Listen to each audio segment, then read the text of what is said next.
Bismillah. Менин консультациямда отурабыз. Пациенттерди кабыл алып атабыз. Бир күндө 8ден ашык эмес пациент алабыз. Эмне дегенде маанилүү азилдешип, көйгөйүн чечип, анан кийин биз чечим чыгарабыз. Ошол бир консилиумдун бир консультациясында отурабыз. Мен менен катышып аткан как раз бул жерде отурат терапевт Мерим Разаковна.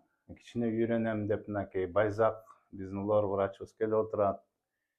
Албетте биз чогуу молда менен ушундай консультация кылабыз. Адам келген, көйгөй менен келип, мынакей келгендердин силердин алдыңарда кекештенип бирөө сүйлөбөй калыптыр. Бирөөсү болсо уктубай кыжалат болуп эле жүрөгү кысылып эле ыйлагысы келип ушинтип берет экен.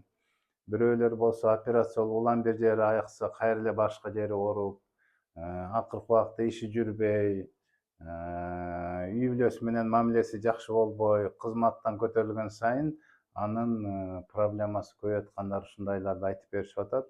Мына ошон үчүн биз бул жерде отуруп туруп, эң негизги чечимди мен өзүмө керектүү болсо өзүмө дополнительный демге салам.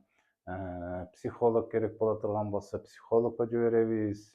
Дем керек болсо демди жазып туруп 7 күндүк же 10 күндүк демге молдого тапшырып беребиз. Мына ошол аралыкта биз көзөмөлгө алып туруп анан кийин толугураак дарыланып чыкканга себеп болуш үчүн бардык аракеттерди жасап учетко алып туруп кийин да биз контролдоп турганга ушундай консультация кылабыз. Мындай консультацияны мен эле эмес, ар бир врачтар өздөрүндө өткөрөт. Мынакей биздин педиатрлар бар, хирургдар бар, лор врачыбыз бар, гинекологубуз, урологубуз. Мына ушуга окшогон врачтар өзүнчө кирген пациенттерге мындай ушундай кылып бизге окшой эле ушундай консультация берип, тиешелүү врачтарга же молдолорго багыт берип туруп учетко алышат. Андыктан оорубагыла. Ассаламу алейкум.